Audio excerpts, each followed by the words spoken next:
Hey there. Ever feel like you're running on fumes even after, like a good night's sleep? Hmm. Maybe you're experiencing muscle cramps or just feeling a bit foggy-headed? Yeah. Well, you might be surprised to hear that the culprit could be something as simple as like your electrolyte balance. Interesting. And get this, this isn't just for marathon runners or, gym fanatics. Mm-hmm. It's for everyone, especially if you're on a keto diet like you. Today, we're going deep into the world of electrolytes. Okay. What they are, why they matter so much, and how you can make sure you're getting enough to, feel your absolute best. Yeah, it's fascinating how often we overlook the importance of these tiny minerals.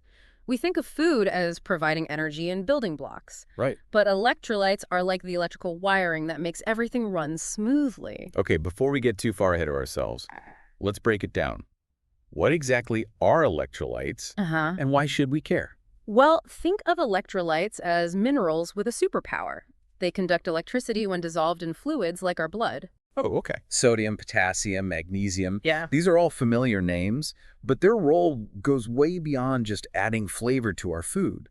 They're the key players in how our cells communicate, how our muscles contract, and even how our hearts beat. So it's not just about hydration, like chugging water all day long. Hydration is important, don't get me wrong, but it's the electrolytes that really make things happen at a cellular level. Okay. Take the sodium-potassium pump, for instance. I vaguely remember that from biology class. But remind me, how does that work? Every single cell in your body has this tiny pump that's constantly moving sodium and potassium ions in and out. And this movement creates a tiny electrical gradient, Yeah. like a mini battery that's essential for all sorts of processes, nerve impulses, muscle contractions. They all rely on this delicate balance of electrolytes. Okay. Without it, our cells wouldn't be able to talk to each other, and our bodies wouldn't function properly. Wow. So it's like the electrical grid of our bodies. Yeah. And those electrolytes are the little sparks that keep everything running. Exactly. And here's where it gets really interesting, especially for you and your keto journey. All right, I'm all ears. How do electrolytes and the keto diet fit together? Well, when you switch to a keto diet, a few things happen that can affect your electrolyte balance. First, you're often cutting out processed foods, which, while not the healthiest, tend to be loaded with sodium. Makes sense. Potato chips and processed meals are definitely salty. Right. But on top of that, a low-carb diet actually increases sodium excretion. Your body starts flushing it out more rapidly. Ah, So you need to replenish it more diligently. And then there's the widespread fear of salt in our culture. Even though moderate sodium intake is actually linked to better heart health, according to some studies. So we're cutting out sodium, our bodies are getting rid of it faster, and we're hesitant to replenish it properly. that does sound like a recipe for trouble. hmm So what happens when our electrolytes get out of whack? Well, you might start experiencing some of those symptoms you mentioned earlier: fatigue, muscle cramps, brain fog. And for those new to keto, this can often lead to what's commonly known as the keto flu. Ah, yes, the dreaded keto flu. Not the Mhm. most welcoming start to a new way of eating. Exactly. And while some people might just chalk it up to the body adjusting, the truth is that a lot of those symptoms are directly related to electrolyte imbalances, especially low sodium. So it's not just a matter of toughing it out. Addressing those electrolyte levels could actually help us feel better right away. Absolutely. And when it comes to keto, there are three electrolytes that deserve extra attention: sodium, potassium, and magnesium. Okay. Let's start with sodium, since we've already touched on it a bit. All right, let's debunk some myths. Sodium often gets a bad rap, but it's truly essential for so much more than just flavor. It plays a crucial role in preventing those keto flu symptoms, headaches, fatigue, you name it. But it also goes deeper than that. Sodium helps maintain energy levels, supports healthy sleep, and believe it or not, even contributes to bone health. Wait, bone health. I would have thought calcium was the star player there. Calcium is definitely important for bones, but sodium plays a supporting role. It helps regulate fluid balance in our bodies, and that balance is crucial for maintaining bone density. And here's another thing to keep in mind.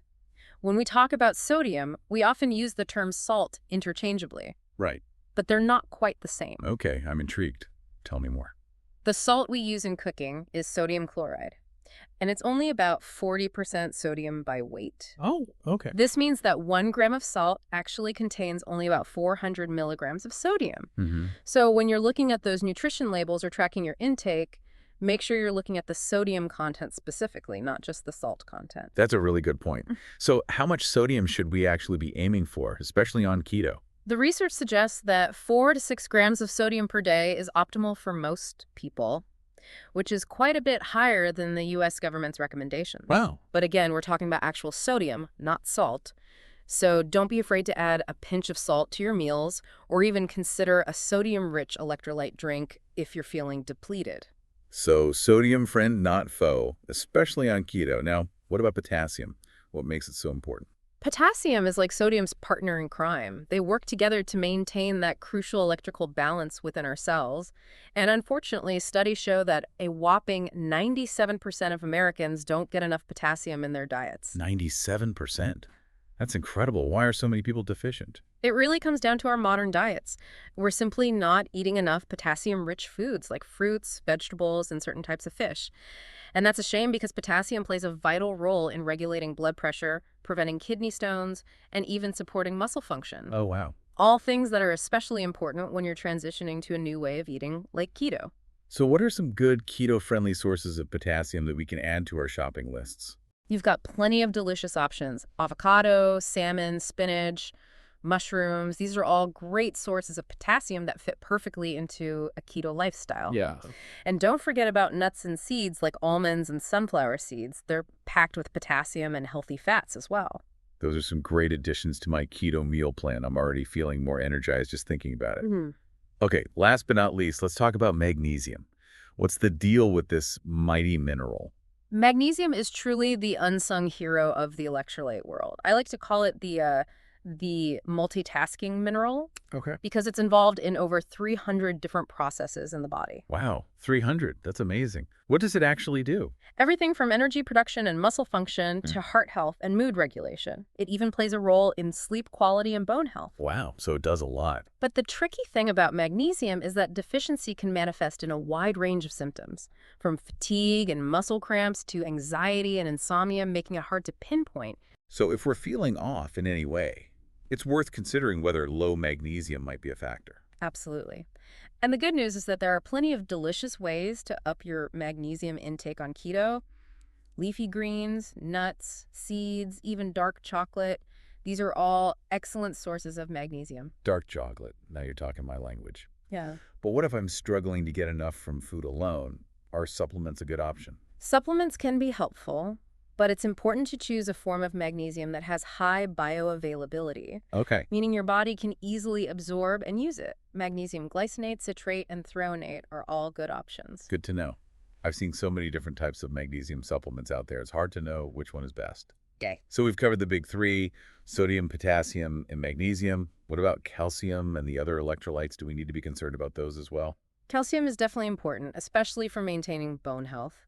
You want to aim for about 1 gram per day from food sources like dairy products, canned sardines. Okay. They're actually quite tasty. And cruciferous veggies like broccoli and kale. So calcium from food is the way to go. Yeah. What about those big calcium supplements I see at the store?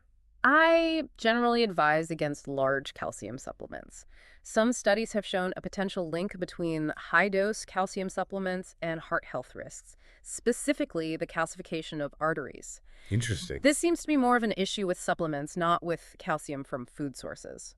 Interesting. So food first, as always. What about the other electrolytes we haven't talked about yet? Things like chloride, phosphorus, and bicarbonate. You don't need to worry too much about those. Chloride usually comes along for the ride with sodium in salt. So if you're getting enough sodium, you're likely getting enough chloride as well. Okay. Phosphorus is abundant in most diets, especially if you're eating plenty of meat, poultry, fish, and eggs. And bicarbonate is something our bodies can actually produce on their own as needed. Okay. So it's not an essential mineral we need to get from our diet. That's a relief. Oh, yeah. So it sounds like focusing on those key three, sodium, potassium, and magnesium, is the most important thing, especially for those of us on a keto diet. But how do we actually put all of this into practice? Where do we even begin? That's where things get a little more personalized. A good starting point is to use a food tracking app like Chronometer. Okay. It allows you to input your meals and snacks and see exactly how much of each electrolyte you're consuming. This can help you identify any potential deficiencies and make adjustments accordingly. Chronometer. Got it. So track our intake and then aim for those recommended daily intakes we talked about earlier. Precisely. Aim for that 4 to 6 grams of sodium, 3.5 to 5 grams of potassium, 400 to 600 milligrams of magnesium, and 1 gram of calcium. But remember, these are just general guidelines. Yeah. Your individual needs might be higher or lower depending on your activity level, the climate you live in, your stress levels, and even your genetics. So if I'm training for a marathon, I'm probably going to need more electrolytes than someone who's mostly sedentary. Exactly. Athletes lose a significant amount of electrolytes through sweat, so replenishing those becomes even more critical. You might even need to consider electrolyte drinks or supplements during intense training periods. Wow, that really highlights how important it is to listen to our bodies and pay attention to individual needs. So, track our intake, aim for those target ranges, and adjust based on our unique circumstances. Anything else we should keep in mind when it comes to electrolytes? Well, it's important to remember that electrolytes aren't just about preventing deficiency. It's not just about avoiding those negative symptoms. Right. When we optimize our electrolyte intake, we're supporting our bodies at a fundamental level. We're giving our cells the tools they need to thrive. We're maximizing energy production, optimizing muscle function, even supporting brain health and mood. I love that. It's not just about surviving, it's about thriving. Exactly. And the best part is, it's often the simplest changes that can make the biggest difference. Just by being more mindful of our electrolyte intake, we can unlock a whole new level of well-being. Okay, I'm feeling inspired. This has been a really eye-opening deep dive. So as we wrap things up, what's the key takeaway for our listeners today?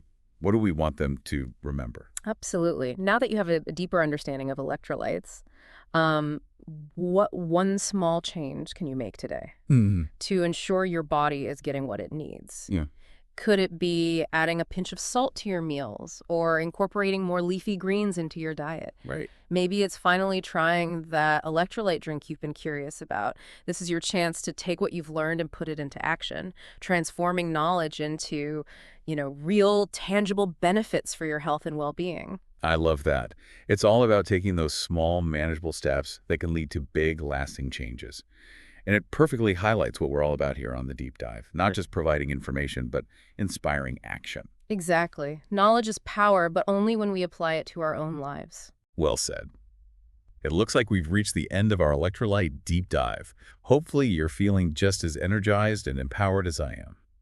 Before we sign off, let's quickly recap some of those key takeaways for our listeners. Absolutely. We learned that electrolytes are much more than just a sports drink buzzword. They're essential minerals that play a vital role in countless bodily functions, from muscle contractions and nerve impulses to heart health and even bone density. We also debunked some common myths like the idea that all salt is bad. We learned that getting enough sodium is actually crucial, especially for those following a keto diet. It helps prevent the dreaded keto flu, maintains energy levels, and supports healthy fluid balance in the body. And we explored the importance of potassium and magnesium, highlighting some delicious and convenient keto-friendly sources like avocados, salmon, spinach, nuts, and seeds. Yeah, We even discovered that dark chocolate can be a source of magnesium. right. And perhaps most importantly, we learned that optimizing our electrolyte intake isn't just about preventing deficiency or avoiding those negative symptoms. It's about truly thriving, giving our bodies the tools they need to function at their best. It's about feeling energized, focused, and vibrant in every aspect of our lives. It's about recognizing those seemingly insignificant minerals as the powerful forces they truly are, playing a role in every beat of our hearts, every thought we have, every movement we make. Beautifully said. So there you have it, folks, a deep dive into the world of electrolytes. We hope you found it insightful, empowering, and maybe even a little bit inspiring. And remember, feeling your best isn't just about the food you eat. It's about those tiny but mighty electrolytes working behind the scenes. Pay attention to your electrolytes, replenish them wisely, and you might be amazed by the difference it makes. Until next time, stay curious, keep learning, and take care of those incredible bodies of yours.